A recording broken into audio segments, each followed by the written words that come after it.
കഴിഞ്ഞ ദിവസം ഫോറം മാളിൽ സിനിമ കാണാൻ പോയപ്പോൾ എൻ്റെ വണ്ടിയുടെ സ്ക്രാച്ച് കണ്ടിട്ട് ഹിന്ദിക്കാരൻ എൻ്റെ അടുത്തേക്ക് ഓടി വന്നിട്ട് ഈ സാധനം എൻ്റെ അടുത്ത് പിടിപ്പിച്ചു. ഞാൻ വേണ്ടാന്ന് പറഞ്ഞിട്ട് സ്ക്രാച്ച് വേറൊരു സാധനം നീക്കം ചെയ്യണമൊക്കെ കാണിച്ച് എന്നെ കൊണ്ട് ഇത് 1000 രൂപയ്ക്ക് ഈ സാധനം വാങ്ങിപ്പിച്ചു. അപ്പോൾ ഞാൻ സിനിമ കാണാൻ പോയി വന്നതിന് ശേഷം സ്ക്രാച്ചൊക്കെ നീക്കി തരാമെന്നൊക്കെ പറഞ്ഞിട്ട് പിന്നെ അവരെ കണ്ടുമില്ല. പിന്നെ ഞാൻ ഈ സാധനം പൊട്ടിച്ചില്ല. അപ്പോൾ ഇപ്പോൾ ഞാൻ ഈ സാധനം ഒന്ന് പൊട്ടിച്ചൊന്ന് ട്രൈ ചെയ്ത് നോക്കാനാണ്. എൻ്റെ വണ്ടിയുടെ 2 സൈഡും സ്ക്രാച്ച് ഉണ്ട്. അപ്പോൾ ഈ സൈഡിലെ സ്ക്രാച്ചും പിന്നെ വണ്ടിയുടെ ഇപ്പുറത്തെ സൈഡും അത്യാവശ്യം സ്ക്രാച്ച് ഉണ്ട്. അപ്പോൾ ഈ 2 സ്ക്രാച്ചും നീക്കം ചെയ്ത് തരാമെന്ന് അവർ പറഞ്ഞത്. അപ്പോൾ ഇന്ന് നോക്കിയപ്പോൾ അവർ കാണാത്തതുകൊണ്ട് ഞാനിപ്പോൾ ഇത് പൊട്ടിച്ചിട്ട് ഇതിൻ്റെ സ്ക്രാച്ചും പരിപാടികളൊക്കെ നീക്കം ചെയ്യുന്നുണ്ടോ അതവരെന്നെ പറ്റിച്ചതാണോ എന്ന് നോക്കാണ്. നമുക്കിത് പൊട്ടിച്ച് നോക്കാം.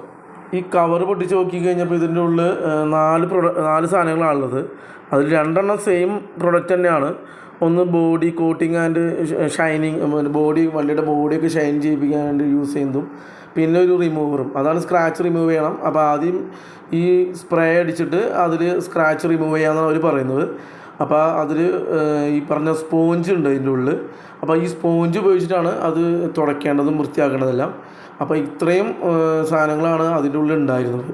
അപ്പോൾ ഇനി നമുക്ക് ടെസ്റ്റ് അടിച്ച് നോക്കാം. അപ്പോൾ ഞാൻ ഈ സ്ക്രാച്ചിൻ്റെ അവിടെ കൊണ്ടുവച്ചിട്ട് ഈ സാധനം പതുക്കെ ഈ പറഞ്ഞ സ്പ്രേ ഉപയോഗിച്ചിട്ട് ഈ സാധനം റിമൂവ് ചെയ്യാൻ നോക്കുകയാണ്. അത്യാവശ്യം ഡീപ്പായിട്ടുള്ളൊരു സ്ക്രാച്ചാണ്. പിന്നെ കുറച്ച് വേറെ സ്ക്രാച്ചുകൾ അടുത്തടുത്തുണ്ട്. ഇതിലേതെങ്കിലും ഒരെണ്ണം പോകുന്ന നോക്കാം. വലിയ സ്ക്രാച്ച് പോയില്ലെങ്കിലും ചെറിയ സ്ക്രാച്ചുകൾ പോകണോ നോക്കാം. ഞാനപ്പോൾ സ്പ്രേ ഉപയോഗിച്ചിട്ട് മറ്റ് 2 സാധനം മിക്സ് ചെയ്തിട്ട് ഇതിലേക്ക് ഇങ്ങനെ ഉരച്ച് നോക്കുകയാണ്. അവർ പറഞ്ഞ പോലെ തന്നെ ചെയ്യുന്നുണ്ട്. പക്ഷേ ഇത് പോകുന്നില്ല എന്നാണ് തോന്നുന്നത്. പണി പാടിയിട്ടുണ്ട്. ആ ഹിന്ദിക്കാരൻ ശരിക്കും എനിക്ക് വെച്ച് തന്നാന്ന് തോന്നണേ. സിനിമ കഴിഞ്ഞ് ഇറങ്ങി വന്നപ്പോൾ എനിക്കിത് മുഴുവൻ ക്ലീൻ ചെയ്ത് തരാമെന്ന് അവൻ പറഞ്ഞിട്ട് അവൻ മുങ്ങിയപ്പോൾ എനിക്ക് മനസ്സിലായി. അവനെ നോക്കിയിട്ടും കണ്ടില്ല, പിന്നെ വിളിച്ചിട്ടും വന്നില്ല. അപ്പം തന്നെ ഞാൻ മനസ്സിലാക്കേണ്ടായിരുന്നു എൻ്റെ കാശ് പോയി. ഇതിലെ ഏറ്റവും വലിയ കോമഡി വെച്ച് കഴിഞ്ഞാൽ 1000 രൂപയ്ക്ക് സോപ്പും മത വാങ്ങിച്ച് കാറിൽ തേച്ച് എൻ്റെ അവസ്ഥ എനിക്ക് വന്നു. വെറും സോപ്പും മത. ഈ 1000 രൂപയ്ക്ക് 4 ഇതിന് കുപ്പിയുടെ ഉള്ളിൽ കുറച്ച് സോപ്പും മതിയും ഒരു തേക്കണ ഒരു സാധനം തന്നിട്ട് അവരെന്നെ പറ്റിച്ചു. ഹിന്ദിക്കാരിങ്ങനെ ഓടി നടന്ന് വിൽക്കണുണ്ടായപ്പോൾ ഞാൻ അപ്പുറത്ത് നോക്കിയപ്പോൾ ഒരു ബെൻസിൻ്റെ ഒരാൾ സാധനം വാങ്ങണുണ്ട്. അപ്പോൾ ബെൻസിൽ വന്നിറങ്ങിയ ആളൊക്കെ ഈ സാധനം വാങ്ങണ്ടപ്പോൾ എന്തായാലും ഈ സാധനം വർക്കായിരിക്കും എന്ന് വിചാരിച്ച് ഞാനൊന്ന് ട്രൈ ചെയ്ത് നോക്കിയതാണ്.